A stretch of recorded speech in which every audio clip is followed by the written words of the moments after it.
আমার বন্ধু, এত সন্দেহ মুক্ত কিতাব আমাদের কাছে আল্লাহ কেন পাঠাইলেন? কারণ আমরা এটা অনুসরণ করব, আমরা এটা মানব। আর আপনি যাকে মানেন, যাকে সামনে দেবেন, সে যদি ভুল পথে চলে, আপনিও তাকে অনুসরণ করলে ভুল পথে ঢুকার সম্ভাবনা আছে না নাই?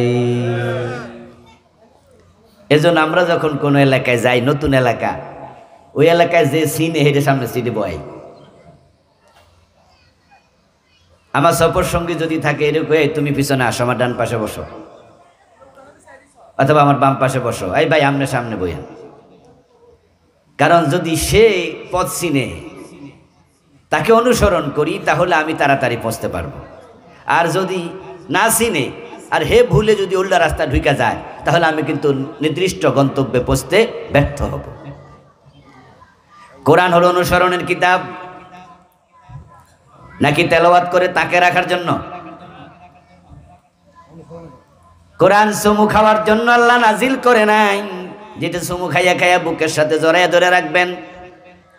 অনেকে আছে কোরআন শরীফ দইটা চুমু খায়, বুকে লাগায়, চোখে লাগায়, তারপর আবার সুন্দর করে বাইন্দা রাখিয়া দেয়।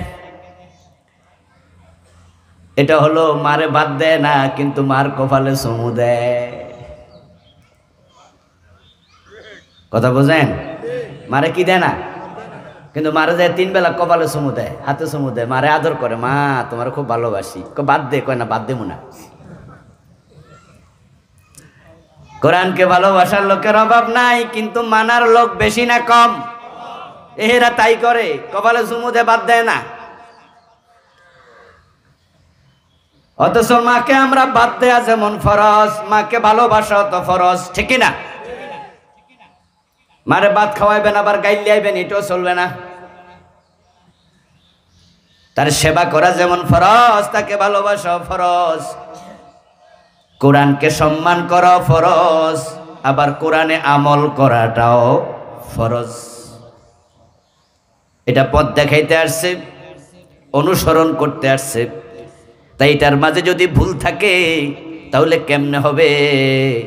এজন্য আমার আল্লাহ যেমন নির্ভুল, আল্লাহর কালামও তেমন নির্ভুল। আমার আল্লাহ যেমন দোষের ঊর্ধ্বে, সুবহানাল্লাহ, তিনি যাবতীয় দোষ মুক্ত। আল্লাহর কোরআনটাও যাবতীয় ভুল মুক্ত। আপনি অত্যন্ত আত্মবিশ্বাসের সাথে এ কোরআনের কাছে যাইতে পারেন, চোখ বন্ধ করে চলে যান। কোরআনে যা আছে তা মানতে শুরু করেন, আপনি বিভ্রান্ত হবেন না। হুদাল লিল মুত্তাকিন, এটাকে সন্দেহ মুক্ত করে, ভুল মুক্ত করে আল্লাহ নাজিল করেছেন। এই কিতাব যেন যারা মুত্তাকি হতে চায়, তাদেরকে জান্নাতের পথ দেখাইয়া দিতে পারে। আমরা তো কোরআন পড়ি, হাদিস পড়ি, মাহফিলে যাই, ওয়াজ নসিহত শুনি, সবাই জান্নাত পাওয়ার আশায় শুনি, ঠিক না? এখানে দুনিয়ার কোনো স্বার্থ।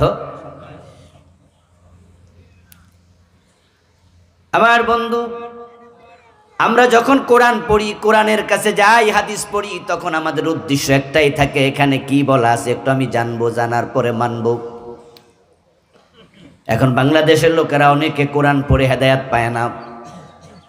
আবার বলছি শুনুন, অনেক আল্লাহর বান্দা আছে কোরআন পড়ে, কোরআন বোঝে, কিন্তু হেদায়াত পায় না। কারণ সে পড়া পর্যন্ত সীমাবদ্ধ থাকে, এটা মানার চেষ্টা করে না। আর যে কোরআন মানবে না, সে হেদায়াত পাবে না।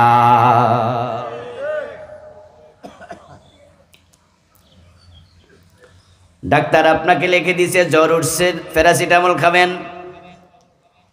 এখন প্যারাসিটামল প্যারাসিটামল প্যারাসিটামল মুখস্থ করলে, না খাইলে জ্বর যাইব। তো আল্লাহ কোরআনের মাঝে ওয়াসারিকু ওয়াসারিকাতু ফাকতাউ আইদিয়াহুমা, চোর পুরুষ হোক আর নারী হোক, ধরে ধরে হাত কাইটা দাও, ধরে ধরে হাত কাইটা দাও। এতে করে সমাজে চুরি বন্ধ হবে, ঘরের দরজা খুলে ঘুমাইতে পারবা, টেনশন থাকবে না, গরু নিয়ে টেনশন থাকবে না, ঘরের বাইরে গরু বান্ধা আর একটা রোদরে দিয়া রাতের বেলায় ঘুমায়া থাকবা। তোমার জরুরি মালামাল আছে উঠানের মাঝে রাইখা দিবা, টেনশন থাকবে না, ঘরের দরজা ঘুমাবা, কেউ চুরি করবে না। এখন বাংলাদেশের লোকেরা এই রমাদান মাসে কত হাজার খতম কোরআন করবে, করব হিসাব নাই। সবাই পড়বে আস-সারিকু ওয়াস-সারিকাতু ফাকতাউ আইদিয়াহুমা। চোর ধরো, নারী হোক পুরুষ হোক, হাত কাটো, হাত কাটো। প্যারাসিটামল প্যারাসিটামল প্যারাসিটামল খাইছেননি? কয় না। তো হাত কাটো, হাত কাটো। 52 বছরে চোরের হাত কাটছেননি? কয় না।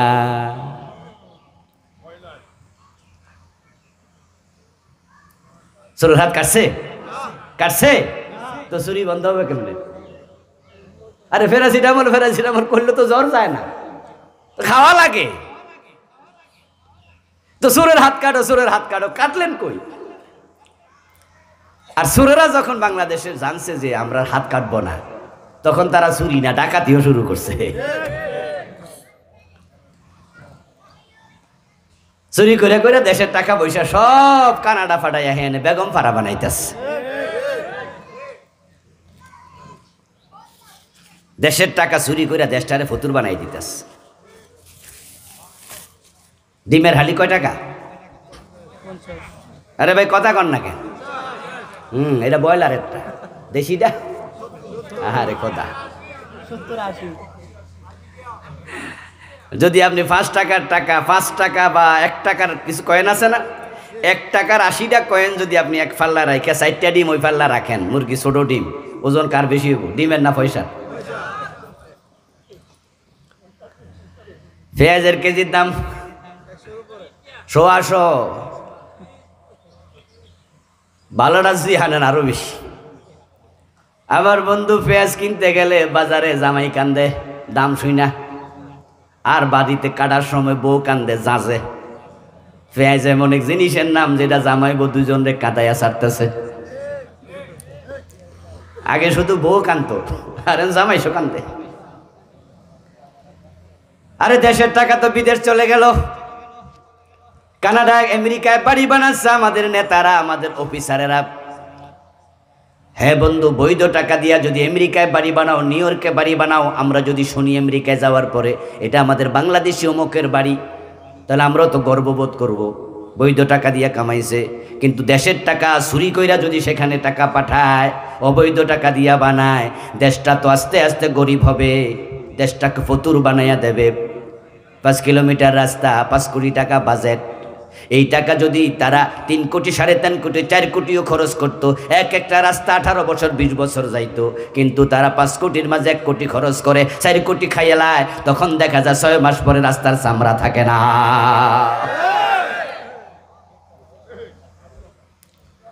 এই যে চুরি করতেছে তারা এই সাহস কোথায় পাইল?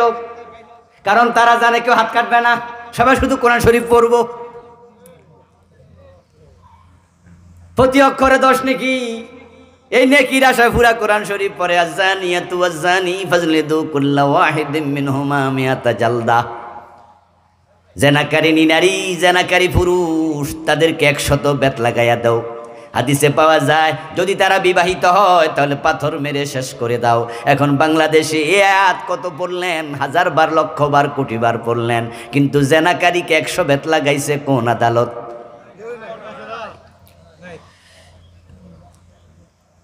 আচ্ছা, এবার আমি একটা কথা কমু, শক্ত হইলো জবাব দিয়েন। কোনো রোগী যদি সারাক্ষণ প্যারাসিটামল প্যারাসিটামল মুখস্থ করে ওষুধ না খায়, আর ডাক্তার হেরে জিগায়, ভাইজান আপনি গত সপ্তাহ জ্বর লই আইলেন, এই সপ্তাহ জ্বর, ওষুধ খান নাই? কোন আসার মুখস্থ করে লাইছি। ডাক্তার ওকে সুস্থ ভাববে না পাগল ভাববে? তা আপনারে হাসরের ময়দান আল্লাহ যদি জিগায় যে তুমি পড়লা সরু দৌড়ে হাত কাটো, জেনা করলে 100 বেত লাগাও, লাগাইছো কয়দিন? লাগাইছো নি? আপনি যদি কোন না, ফেরেশতারে কব লাড়ি বড়টা দিয়া ফিডা। এই জন্য আপনারা যারা কোরআন পইরা খুশি হয়ে রয়েছেন, যা বেহেশত আমরা ফাইয়ে যাবো, লাড়ি কিন্তু রেডি। ও দোস্ত, বড় পরিতাপে মুসলমানদের জন্য কোরআন তো হিন্দুর কিতাব নয়। হিন্দু বলবে তাদের কিতাবের নাম বেদ, বেদ না, গীতা, মহাভারত, রামায়ণ, পুরাণ, উপনিষদ। বৌদ্ধ বলবে তার কিতাবের নাম ত্রিপিটক। ইহুদি বলবে তার কিতাবের নাম তাওরাত। খ্রিস্টান বলবে ইনজিল, বাইবেল। এখন তারা কোরআন কেন মানবে? এটা তো তাদের কিতাব না, তারা মানার কথা না। কিন্তু আমরা যারা মুসলমান আমরা বলি আমাদের কিতাবের নাম আল কোরআন। এখন আমরাও যদি না মানি কোরআনটা মানবে কে?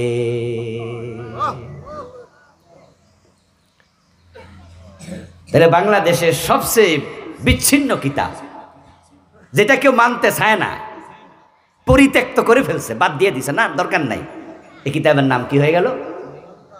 বলতে কষ্ট লাগে, এই জন্য বলছি, বলা কষ্ট, যদিও শক্ত শব্দ বলতে হবে। যে কিতাবটা কেউ মানতে চায় না এখন আর, 52 বছরে মানল না। কিন্তু যদি প্রশ্ন করি সবচেয়ে মহাব্বতের কিতাবের নাম কি, তখন কি নাম হবে? আবার সবচেয়ে কম মানে সে কিতাবের নাম কি? হ্যাঁ, মহাব্বত করছে, মারে কপালে চুমু দিছে, বাদ দিছে না। এ হলো মুসলমানের বর্তমান অবস্থা, চরিত্র। আরে ভাই, জান্নাত সবাই পাবে না, সবাই জান্নাত পাবে না। জান্নাত বড় দামি জায়গা,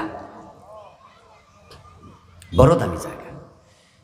আল্লাহর হাবিব বলছেন, হাসরের ময়দানে যে সমস্ত মানুষ উঠবে 1000 জনের মাঝে 1 জন জান্নাত পাবে,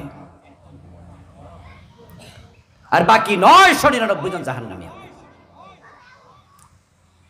কারণ সেখানে হিন্দু, বৌদ্ধ, খ্রিস্টান, ইহুদি, মুসলমান সব থাকবে তো। আবার মুসলমানের মাঝে তো ওই যে কোরআন পড়ে না, কোরআন বুঝে না, কোরআন মানে না। আজকে 5 ওয়াক্ত নামাজ ফরজ, কিন্তু 1 ওয়াক্ত পড়বে না, ফজরটাও পড়ে নাই, এমন মুসলমান আছে না? এ কোরআন মানছে? কোরআন মানছে? এতে রমাদান আসছে, রমাদান একটা রোজাও রাখবে না, অথচ শীতকালের রোজা গরমকালের চেয়ে একটু সহজ না, এরপরও রাখবে না। দেখবেন কটিয়াদি বাজারে যাবেন, কত চা দোকানে পর্দা পরাই লেবু। রমাদান আসলে দোকানে কি হয়? পর্দা ঝুলে। দোকানদারের মাইয়া পর্দা করে না, বউ পর্দা করে না, দোকানদার দোকান পর্দা করাইতেছে।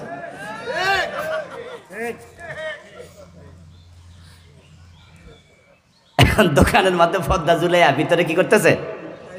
দিনের বেলা খাচ্ছে।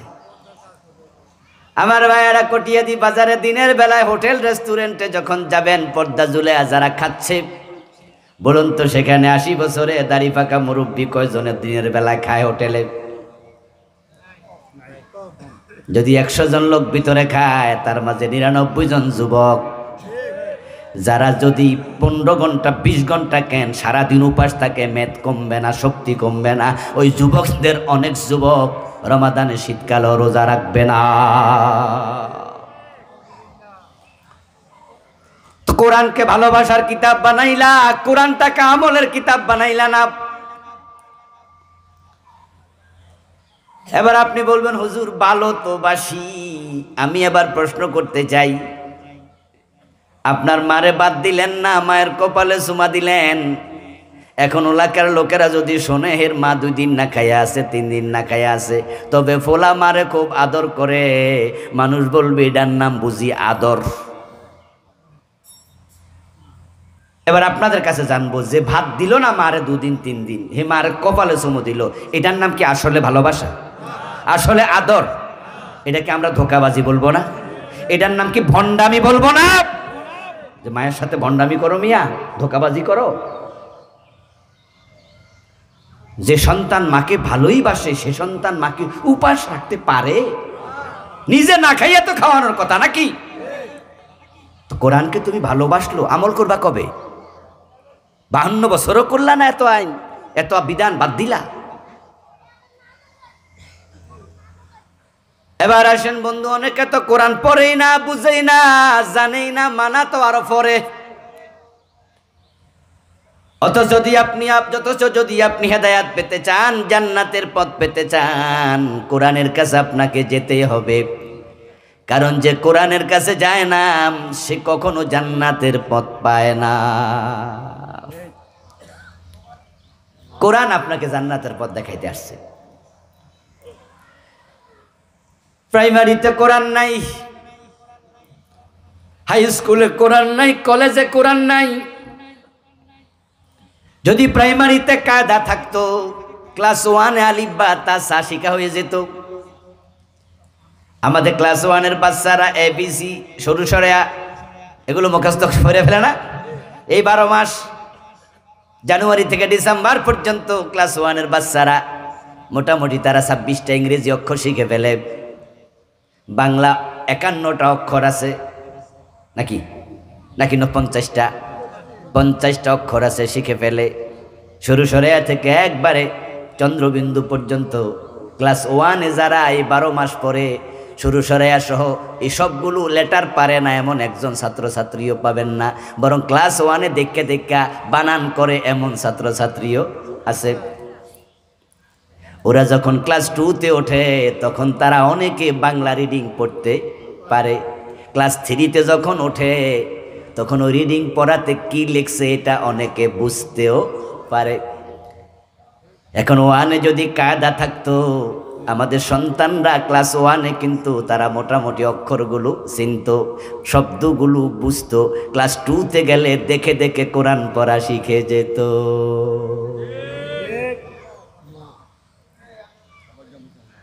ক্লাস 3-তে ওঠার পরে দেখতেন আপনি 10টা সূরা, যে 10টা আপনি নামাজের মাঝে তেলাওয়াত করেন, এই 10টা সূরার অর্থ সে শিখে ফেলতো। ক্লাস 4-এ ওঠার পরে সূরা বাকারা আস্তে আস্তে করে পড়তে দেন, অথবা আম্পারা পড়তে দেন। এসএসসিতে দেন, এসএসসি লেভেল পর্যন্ত, ইন্টারমিডিয়েট সেকেন্ড ইয়ার পর্যন্ত 100 নাম্বার কোরআন, 100 নাম্বার হাদিস যদি সিলেবাসে ঢুকাইয়া দিত, তাহলে আমাদের ঘরে ঘরে কোরআনের আলেম তৈরি হয়ে যেত। আমার ভাই শার্ট পরে, আমার ভাই প্যান্ট পরে, কারণ সে মেডিকেলের ডাক্তার। আমার আরেক ভাই শার্ট পরে প্যান্ট পরে, কারণ সে বুয়েটের ইঞ্জিনিয়ার, কিন্তু সে ইন্টারমিডিয়েট পর্যন্ত কোরআন হাদিস শিখছে, সিলেবাসে আছে। তাই শার্ট পরা ডাক্তারটাও নামাজের ইমামতি করতে পারত।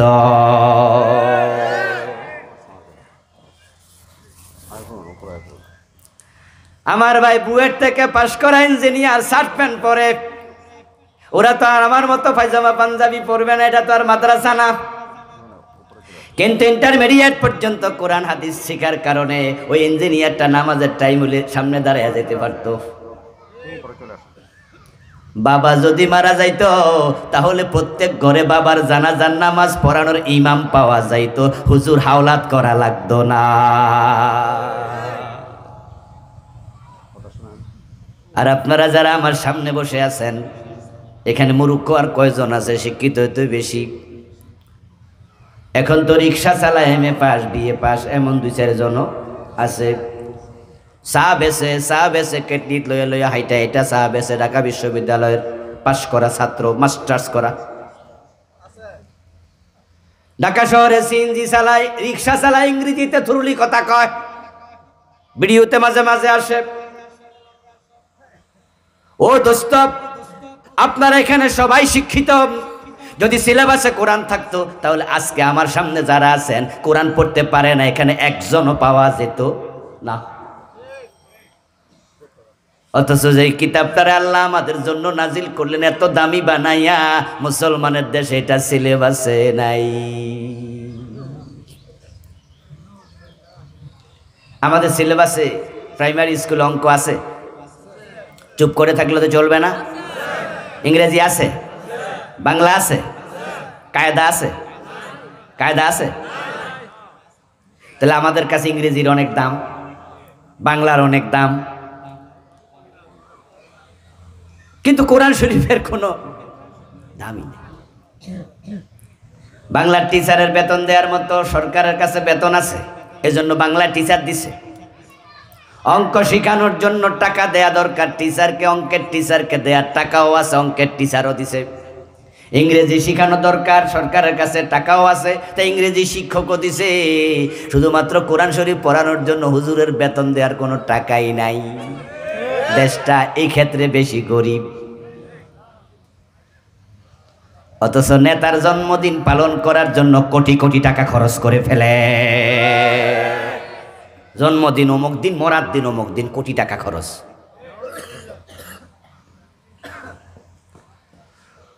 এই জন্যই তো হাসরের ময়দানে আল্লাহর নবী অনেকের বিরুদ্ধে মামলা দেবে, কাফেরের বিরুদ্ধে নয়, ওগুলো তো এমনি কাফের জাহান্নামী। বরং মামলা দেবে যারা আপনারা মুমিন কিন্তু কোরআন আপনারা ছেড়েছেন, কোরআনটাকে ধরেন নাই, শিখেন নাই, জাতিকে শিখানোর চেষ্টা করেন নাই।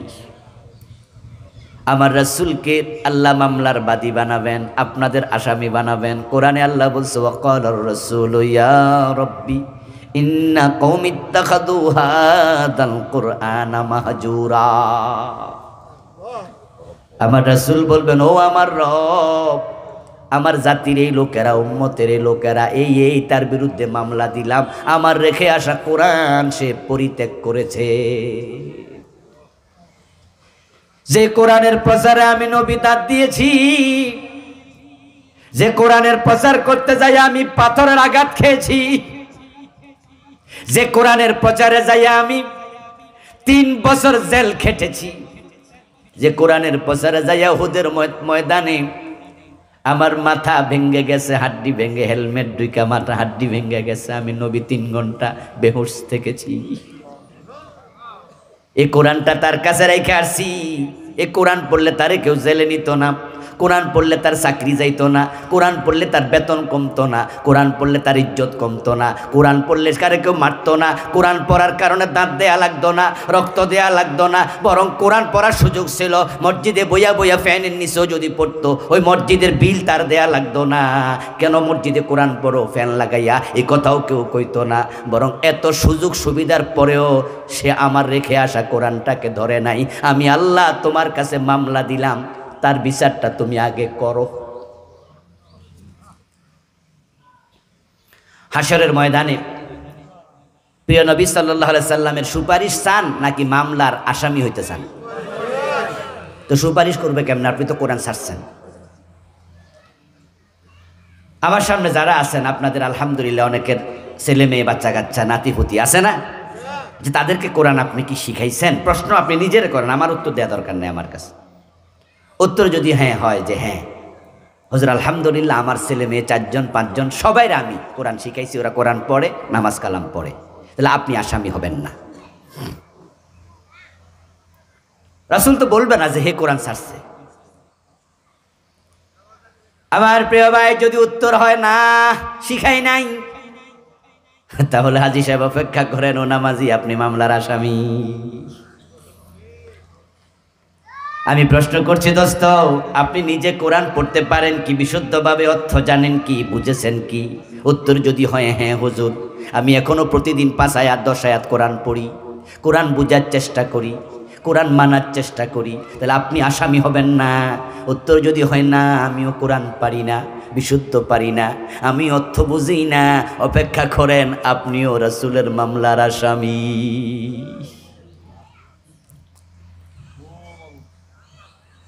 শুধু আসামি না, আপনি অন্ধ আসামি, চোখহীন আসামি। আল্লাহ আপনার অন্ধ বানায় তুলবে হাসরের মাঠে। কোরআনে আল্লাহ বলেছে, ওয়ামান আ'রাদা আন যিকরি ফাইন্না লাহু মাঈশাতান দানকাও ওয়া নাহশুরুহু ইয়াওমাল কিয়ামাতি আ'মা। যা আমার জিকির, জিকির মানে কোরআন, ইলা যিকরুল লিল আলামিন। কোরআন জিকির বিশ্ববাসীর জন্য। জিকির মানে শুধু সুবহানাল্লাহ না, কোরআনকে আল্লাহ জিকির বলেছে। যে আমার জিকির থেকে, আমার নসিহত থেকে, আমার কোরআন থেকে চোখ ফিরায় রাখছিল। অঙ্ক পড়ছে, পড়তে পড়তে এমএসসি হয়েছে, কোরআন শিখছো না। ইংরেজি পড়তে পড়তে প্রফেসর হয়েছে, কোরআন শিখছো না। ইংরেজির গাদা গাদা বই পড়ে ব্যারিস্টার হয়েছে, কোরআন শিখছো না। ডাক্তার এসপিপিএস এপারসিএস হয়েছে, কোরআন শিখছো না। ইউনিভার্সিটির অর্থনীতির পিএইচডি হোল্ডার প্রফেসর হয়েছে, কোরআন শিখছো না। আল্লাহ বলবে তোরা আমি অন্ধ বানাইয়া দেব, অন্ধ। কারণ এই চোখ তোরে আমি দিছি। কত দুনিয়ায় লোক ছিল চোখ দেই নাই, আমি চাইলে ওর মতো তোরে বানাইতে পারতাম। তখন তুই আর গাদা গাদা বই পড়া ব্যারিস্টার হইতে পারতি না। তুই তো বেড়া অন্ধ, কিসের ব্যারিস্টার? ডাক্তার হতে পারতি না, প্রফেসর হইতে পারতি না, যদি চোখ আমি না দিতাম।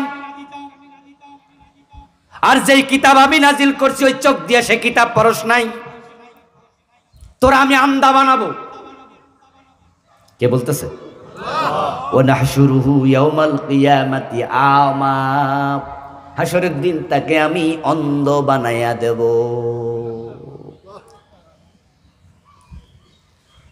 ক্বালা রাব্বি লিমা হাশারতানি আমা ওয়াকাদ কুনতু বাসীরা, সেদিন সে বলবো আমার রব আমারে আপনি কেন অন্ধ বানালেন, আমার তো চোখ ছিল, দুনিয়াতে আমি অন্ধ ছিলাম না, আজকে আপনি আমারে কেন অন্ধ বানালেন। আল্লাহ এবার জবাব দেবে কাযালিকা তাতকা আয়াতুনা ফানাসিতাহা ওয়া কাযালিকাল ইয়াউমা তুনসা। তোমার কাছে অনুরূপভাবে আমার কিতাব গেছিল, আমার আয়াতগুলা গেছিল, তুমি তা ভুলেছিলা, সেগুলোর প্রতি নজর দেও নাই, দুনিয়া দুনিয়া কইরা পাগল হয়ে গেছ, কোরআন শিখো নাই। তাই আজকে তোমার মতো বান্দা আমার দরকার নাই, আমি তোমাকে ভুলে গেলাম, তুমি আমার দিকে যেন তাকাইতে না পারো তাই তোমারে চোখ দিলাম না। যে আমি আল্লাহর কিতাবের দিকে তাকায় নাই, সে আমার দিকে তাকানো কোনো দরকারই নাই, তাই চোখ আজকে দিবা না, যা তুই আমারে দেখতে পাবি না, যা। যারা কোরআন আপনারা শিখেন নাই, এ ওয়াজ শুনে কি ভয় লাগে না? ভয় লাগা উচিত কি না? সন্তানদের শিখাবেন, রমাদান সামনে, কোরআনের মাস, সন্তানদের শিখাবেন।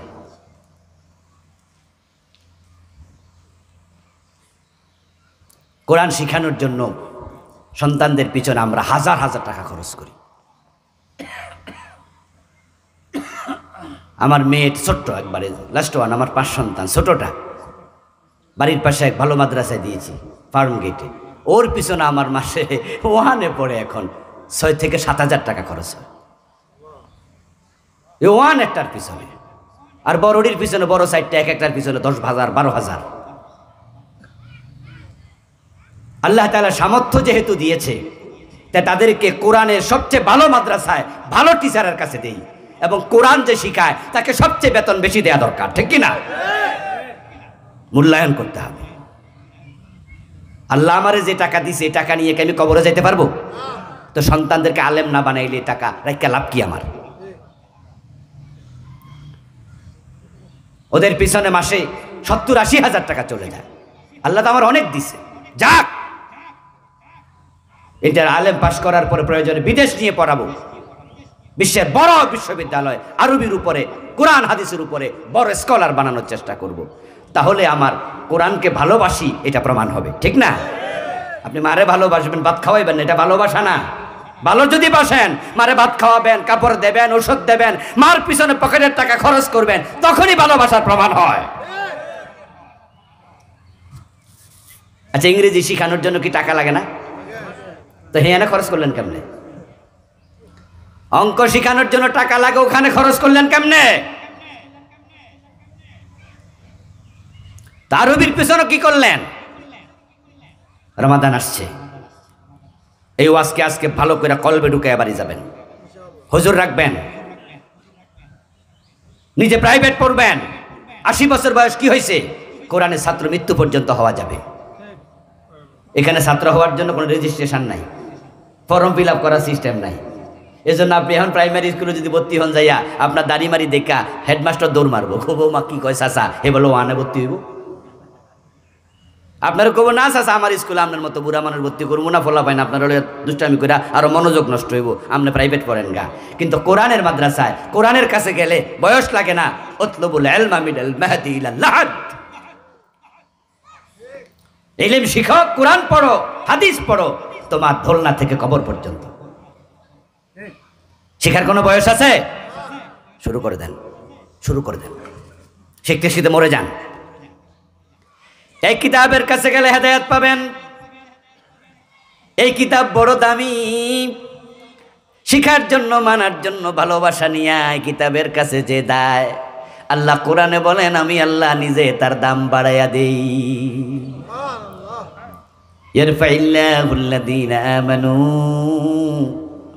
ওয়া উতুল ইলমা দারাজাত, যারা ঈমান পেয়েছে এবং ঈমানের পরে তারা কোরআনের ইলম শিখেছে, ইয়ারফাইল্লাহু দারাজাত, এমন লোকদের সম্মান আল্লাহকে আমি নিজে বাড়াইয়া দেই। আজকে আমি আপনাদের এখানে মাহফিলে আসছি, উদাহরণ দিচ্ছি, বুঝেন। আসার পথে যদি কটিয়াদি বাজার পার হওয়ার পরে আমারে আপনাদের কটিয়াদি থানার পুলিশ ব্যারিকেড দিত। পুলিশ বলল, এই হুজুর দাঁড়ান, কোথায় যান? তা আমি বললাম যে আমি ফেঁকা মারা মাহফিলে যাচ্ছি। বলল, না, এই মাহফিল আপনি যেতে পারবেন না। আমি কিন্তু সাথে সাথে চেয়ারম্যান সাহেবরে ফোন দিতাম, ওনার মাহফিল তো, আমি কার বাড়িতে যাচ্ছি, কথা কয় না রে, কার বাড়িতে যাচ্ছি আজকে, ওনার আমি ফোন দিতাম। উনি জানলো যে আমাকে প্রতিমধ্যে পুলিশ ধরছে, দিতে হবে না, হুজুর আপনি ঢাকা চলে যান, ফিরে যান। এই কথা শোনার সাথে সাথে চেয়ারম্যান সাহেব ওসিরে ফোন দিব, ওসি সাহেব, হুজুরকে আমি দাওয়াত দিছি, আপনি বাধা দিচ্ছেন কেন? বললো, না, এই হুজুর তো রাজনীতির ওয়াজ করে, এই হুজুর সরকার বিরোধী কথা কয়, এমন কিছু রিয়মার আছে না। অথচ আমরা কি সরকার বিরোধী কথা বলি? কারণ সরকার তো শুধু আওয়ামী লীগের সরকার, আমাদের সরকার না, সরকার তো সবার সরকার। এগুলো হলো অনেকেই আমাদের বিরোধিতা করে না বুঝা। আমরা সরকার বিরোধী না, আমরা অন্যায় বিরোধী। অন্যায় বাবা করলে বাবার বিরুদ্ধে কথা বলা লাগবে। সরকার তো আমারও সরকার, ভালো কাজ করলে প্রশংসা করব, অন্যায় করলে বিরোধিতা করবো, এটা আমার ঈমান। তোসি সাহেব বললো যে না না, উনি রাজনীতি করে, উনি এ করে ওই করে। চেয়ারম্যান সাহেব বলবে, আমি দাওয়াত দিছি, কি করে এটা আমি বুঝবো না, আপনি ধরেন কেন? উনি মোটর সাইকেল লয়ে দৌড় মারে যাবে, যাই উনি আমার নিয়ে আসবে, এটাই তো স্বাভাবিক। আমার বন্ধু, যদি দাওয়াতটা উনার বাড়িতে না হতো, অন্য কোনো এলাকায় যদি বাধা দিত, তাহলে এই চেয়ারম্যান কি মাথা ঘামাইতো? দেখেন, আপনি যখন কোরআন পড়েন, কোরআনের কাছে যান, তখন আপনি আল্লাহর মেহমান হয়ে যান। তাই তো তার সম্মান আল্লাহ কেমনে বাড়ায়া দেয়। রাসূলুল্লাহ সাল্লাল্লাহু আলাইহি সাল্লাম বলেন, ইন্নাল্লাহা ইন্নাল মালাইকাতা লাতাদাওয়াজনি হাত্তা হারদান লিতালিবিল ইলমি। যখন কোরআন শিখার জন্য কেউ ঘর থেকে বের হয়, আল্লাহ ফেরেশতাদেরকে বলে, ও ফেরেশতারা, সে তো আমার জান্নাতের দিকে আসতেছে, সে তো আমার দিকে আসতেছে, তার পায়ের নিচে তোমরা পাখা বিছায়া দাও। কোরআন শিখতে গেলে শিখা থেকে আল্লাহ সম্মান বাড়াইয়া দেয়।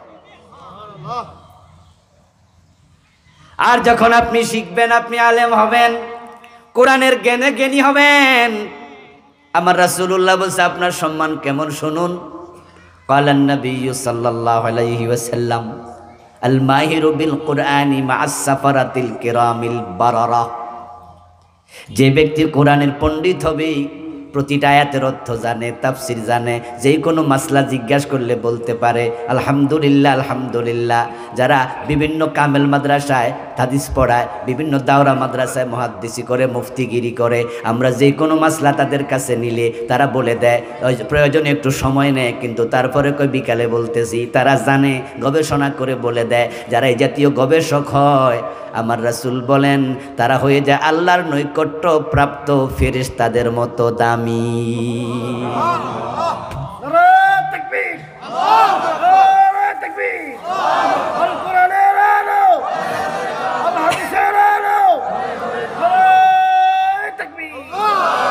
আল মাহিরু বিল কোরআন মা'আস সাফারাতিল কিরামিল বারারা। কোরআনের যারা মাহের হবে, পণ্ডিত হবে, তারা হয়ে যায় আল্লাহর নৈকট্যপ্রাপ্ত ফেরেশতাদের মতো সম্মানী। আর যারা পাঠক হবে, ফেরেশতা পায়ের তলায় পাখা বিছায়। আর যারা কোরআন নিয়ে মরবে, ফেরেশতারা সালাম দিতে দিতে আল্লাহর জান্নাতে পৌঁছায়া দেবে। এবং জান্নাতে যাওয়ার পরও ফেরেশতারা তাদেরকে বলবে, করা ওয়ারাত্তিল কামা কুনতা তুরাত্তিলু ফিদ দুনিয়া ফাইন্না মানজালাতাকা ইনদা আখিরি আয়াতিন তাকরাউহা। ওয়াল্লাহর বান্দা, দুনিয়া যেমন কোরআন পড়েছো তার তিলের সাথে এখানেও কোরআন পড়তে থাকো। এক আয়াত পড়বে, জান্নাতের উচ্চতা এক মর্তবা বেড়ে যাবে। বলতে থাকবে, পড়তে থাকো, যেখানে তেলাওয়াত শেষ তোমার জান্নাত সেখানের উচ্চতায় গিয়ে পৌঁছবে।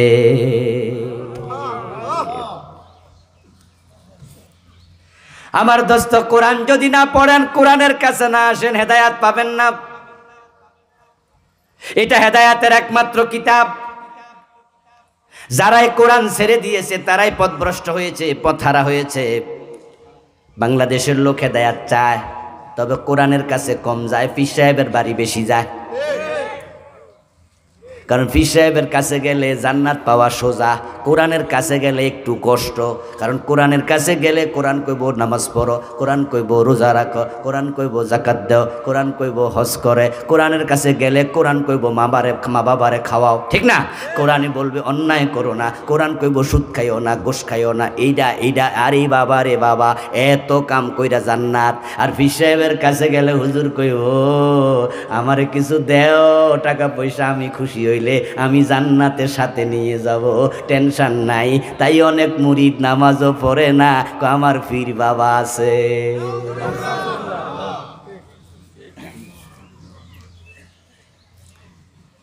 রাগ করেন না, বোঝানোর জন্য বলছি, নাম বললে বুঝতে সুবিধা, এজন্য বলছি। গত 10-12 দিন আগে 18 মাহফিল হয়েছে। দু একজন মুরিদ এখানেও থাকতে পারেন, থাকেন। বিভিন্ন ফিরের মুরিদ বাংলাদেশে আছে, ওদের সাথে আমার কোনো ঝগড়া নেই পার্সোনাল। তো ওখানে মাহফিল 18 দরবারে, এই গত সপ্তাহের কথা বলছি, 8-10 দিন হলো আর কি। মাগরিবের পর এক বক্তা ওয়াজ করছে। তো ওখানকার এক আলেম আমারে ফোনে জানাইল, বক্তা ওয়াজ করতে গিয়ে বলতেছে জাকিরিন ভাইয়ারা, ওখানে তো বিশ্ব জাকের মঞ্জিল, এজন্য ওরা কি ডাকে জাকিরিন। জাকিরিন ভাইয়ারা, আপনারা নিশ্চিন্তে থাকেন, পীর বাবা আপনাদেরকে সাথে নিয়ে জান্নাতে যাবে। কি কয়? হেরা কইছে সুবহানাল্লাহ, আপনারা কোন নাউজুবিল্লাহ। হেরা তো শুননা সুবহানাল্লাহ কই দিছে। এবং নিশ্চিত থাকেন, বক্তার ওয়াজের স্টাইল কি, উনি কইছে টেনশন করেন, আপনারা নিশ্চিন্তে থাকেন, জানগা। আর কয়েক বছর আগে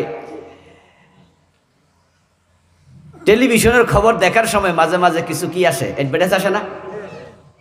রমাদান মাসে কোরআনের অনুষ্ঠান টেলিভিশনে দেখায় না? আসরের পর থেকে মাগরিব পর্যন্ত অনুষ্ঠান দেখায়। টেলিভিশনে নাটক সিনেমা দেখেন না, এগুলো হারাম। কিন্তু এই মোবাইলের মাঝে ইসলামের ওয়াজ আছে না, এগুলো তো জায়েজ। তো টেলিভিশনে বিভিন্ন ইসলামী প্রোগ্রাম আছে। আগে তো একটা চ্যানেলই ছিল বাংলাদেশে, নামই ছিল ইসলামী টেলিভিশন, এটা তো বন্ধ করে দিছে। 24 ঘন্টা ইসলাম। মক্কা শরীফ একটা টেলিভিশন আছে না, সাউদিয়া, চ্যানেলের নাম সাউদিয়া। সারাক্ষণ কাবা শরীফে কোথায় নামাজ কেমনে পড়ে, হজ কেমনে করে, এগুলো দেখাচ্ছে। মালদ্বীপে আমি এক দ্বীপ থেকে আরেক দ্বীপে যাচ্ছি। মালদ্বীপ তো দ্বীপের দেশ।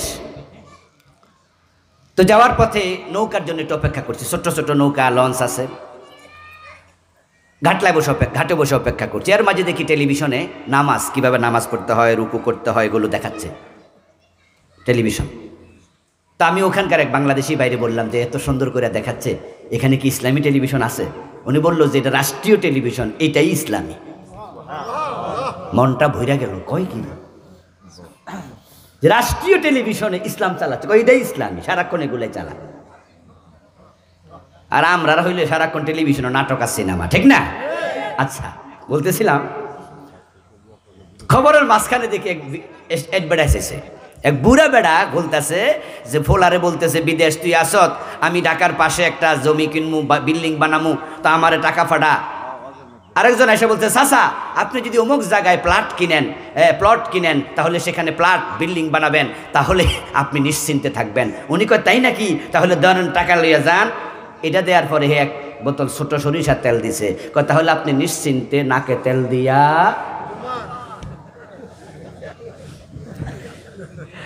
অ্যাডভার্টাইজ দেখে হাসলাম যে আরে কি বুদ্ধি রে। মানে বুঝাইছে যে আপনি আমাদের থেকে টাকা দিয়া প্লট কিনলে এ নিয়ে আর কোনো টেনশন লাগবে না, আপনি শুধু ঘুমাইতে থাকেন, নিশ্চিন্তে আপনি প্লট পাইয়া যাবেন। তাও বক্তা ওয়াজ করতেছে, এ জাকিরিন ভাইয়েরা, আপনারা নিশ্চিত থাকেন, পীর বাবা আপনাদেরকে সারা জান্নাতে। ওই বেড়ার মতো নাকে তেল দিয়ে ঘুমাইতে থাকেন, নামাজ রোজা আর বেশি না করলে অসুবিধা, পীরের পায়ে সেজদা মারেন, অসুবিধা নেই। ব্যাখ্যা করে নাই আর কি, নামাজ রোজা লাগবে না বলে নাই, কিন্তু আমি বলতেছি এই মিয়া, নামাজ রোজার পরেও সবাই জান্নাত পাবে, তুমি পাইলা কোথায়? কত নামাজের জন্য ওয়াইল দোজক আছে না নাই? ফাওয়াইলুল লিল মুসাল্লিন, কত নামাজি জাহান্নামে যাবে। যেই লোকরা মাগনা জান্নাত খোঁজে, সহজে জান্নাত পেতে চায়, তারা কোরআনের কাছে কম যায়, কারণ কোরআনে গেলে এত আমল। আর পীর সাহেব হুজুরের কাছে গেলে জান্নাত বড় সোজা। অনেকে তো পীরের কাছে মুড়ি ধুইয়া গাঁজাও টানে বিড়িও খায়, কিন্তু জান্নাতের স্বপ্ন দেখে মুছে তেল দেয় কাঁঠাল খাবে কষ যেন না লাগে। এই জন্য দোতরা কাঁদিনিয়া গান গায়, আছেন আমার মুক্তার, আছেন আমার ব্যারিস্টার, শেষ বিচারের হাইকোর্টেতে তিনি আমায় করবেন পার। বাহ! এই লোকগুলো পথহারা হলো কেন? পীরের পায়ে সেজদা কেন দেয়? কেন তারা আজকে নামাজ কাজা করে? কেন গাঁজা টানে বিড়ি খায়? এর কারণ হলো আল্লাহ তাদের কপালটা বিকৃত করে দিছে, মগজ বিকৃত করে দিছে, তাদেরকে হেদায়াত থেকে ধাক্কায়া সরাইয়া দিছে। হেদায়াত কার হাতে? কোরআনে রাসূলুল্লাহ হাদিসে রাসূলের জন্য বলেছেন, মান ইবতাগাল হুদা ফি গায়রিল কোরআন আদাল্লাহুল্লাহ, যারা কোরআন ব্যতীত হেদায়াত অন্য জায়গায় তালাশ করতে যাবে, আদাল্লাহুল্লাহ, আল্লাহ নিজে তাকে হেদায়াত থেকে সরাইয়া দেয়। আল্লাহ কয় আমি কোরআন পাঠাইছি হেদায়াতের জন্য, কোরআনের কাছে গেলি না। আমি রাসূল পাঠাইছি রাসূলের হাদিসের কাছে গেলি না। তুই গেলি অমুক জায়গায় তমুক জায়গায়, কোরআন হাদিস ছাইরা দিয়া, যা তোরে আমি হেদায়াত দেবো না, দেখি কোন ফির বাবা দে।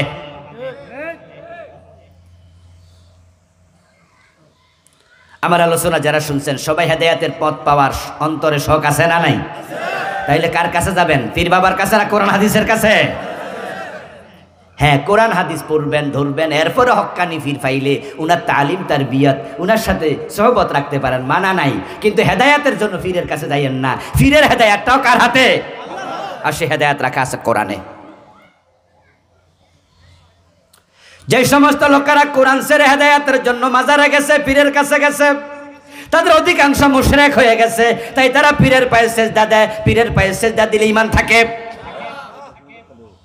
এটা শিরিক।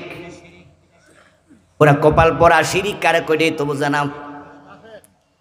তখন তারা বাড়িতে বইয়া বইয়া পীর বাবার তাওয়াজ্জু নেয়। পথ হারাইলেও পীর বাবার জিগায়, পীর বাবা আমার পথ দেখাইয়া দেন। অথচ পীর কই কো মাটির নিচে, ওই বাড়ির নিচেতে পথ দেব কেমনে? তার আকীদা এত বিভ্রান্তি ঢুকছে, সে পথহারা শিরিক আর বোঝে না।